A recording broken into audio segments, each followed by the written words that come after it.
TMC नेता शंकर सरदार के घर पर तोड़फोड़ की खबर सामने आ रही है। पश्चिम बंगाल से एक बार फिर बड़ा अपडेट, बेरमाजोर इलाके में हमला हुआ है। बताया जा रहा है कि शंकर की बेटी ने कहा है मेरे पिता बेकसूर हैं। दरअसल शंकर सरदार संदेशखाली के बेरमाजोर इलाके के पंचायत सदस्य हैं। संदेशखाली कांड में गिरफ्तार टीएमसी नेता अजीत मैती का करीबी है। जमीन हड़पने से लेकर पीड़ितों के जॉब कार्ड के पैसों की लूट का आरोप उस पर है।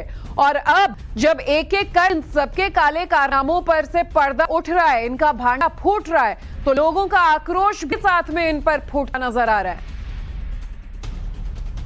संदेशखाली के बेरमाजोर इलाके में पहुंचे हैं और यहाँ शंकर सरदार जो तृणमूल कांग्रेस के नेता है, उनके घर पर हमला हुआ है। हम तस्वीरों के माध्यम से दिखा रहे थे कि ये घर जो है इस तरीके से यहाँ पर तोड़फोड़ मचाई गई। अचानक से स्थानीय महिलाएं जो है यहाँ पर पहुंचती है और एकदम से अफरा तफरी का माहौल हो जाता है और यहाँ पर जो चीजें हैं तोड़ी जाती है। न सिर्फ यहाँ बाहर, लेकिन उसके पास शंकर सरदार का जो घर है उसे भी जो है तोड़ा फोड़ा गया है। हम आपको तस्वीरों के माध्यम से दिखा रहे हैं, जो शीशे हैं उसे भी तोड़ दिया गया है। उनकी पत्नी जो है वो बाहर है, उनके तरफ से कहा गया है कि कॉन्स्पिरेसी के तहत उन पर जो है हमला किया गया। स्थानीय महिलाओं का कहना है कि अजीत मैती के साथ जो है वो जुड़े थे शंकर सरदार और उनके साथ ही जो है यहाँ पर जबरन लोगों की जमीन ले ली जाती थी और इसी तरह से जो है गुस्सा और आक्रोश लोगों में है और इसी वजह से यहाँ पर पहुंचे थे। हालांकि यहाँ पर उनकी जो पत्नी है और उनके घर वाले जो है उनके तरफ से कहा गया है कि कॉन्स्पिरेसी के तहत किया गया। जो लोग यहाँ पर आए थे तोड़फोड़ मचाने वो बीजेपी की तरफ से थे और चूंकि उनके पति जो है वो तृणमूल कांग्रेस के नेता है यहाँ के, इसलिए उनके घर पर जो है हमला हुआ। हम आपको तस्वीर के माध्यम से दिखा रहे हैं। यहाँ पर सीनियर अधिकारी पहुंचे हैं, पुलिस के डीआईजी और आईजी रैंक के, और बड़ी संख्या में पुलिस यहाँ पर पहुंचकर जो लोग हंगामा मचा रहे थे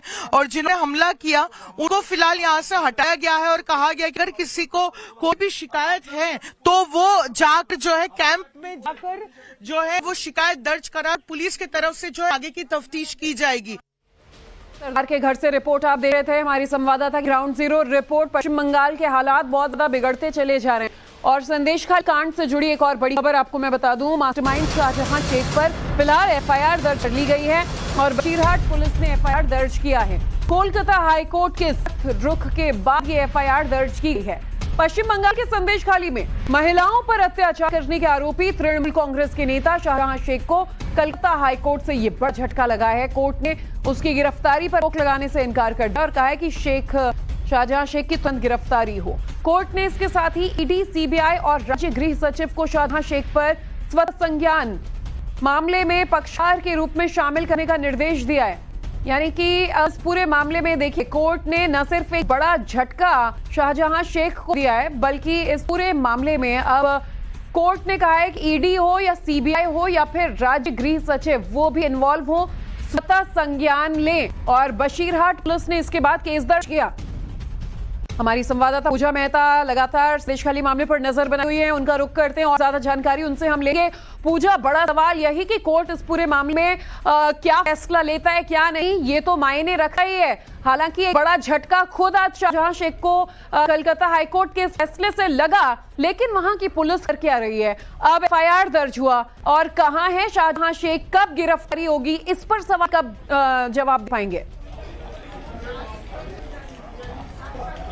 देखिए, सबसे पहले आपको बता दें, लगातार तृणमूल कांग्रेस के नेता और साथ ही जो डीजीपी है राज्य के राजीव कुमार ये कहते आ रहे थे कि कोर्ट ने स्टे लगाया है पुलिस की कार्रवाई पर, इसलिए शाहजहां शेख को पश्चिम बंगाल की पुलिस अरेस्ट नहीं कर पा रही है। लेकिन आज जब सुनवाई हो रही थी इस मामले की, तब कोर्ट ने ये साफ कर दिया है कि ना ही कोई ऐसा स्टे लगाया गया है जिससे वेस्ट बंगाल पुलिस को रोका गया है उसे गिरफ्तार करने, और ना ही किसी भी तरीके की प्रोटेक्शन शील्ड दी गई है शाहजहां शेख को।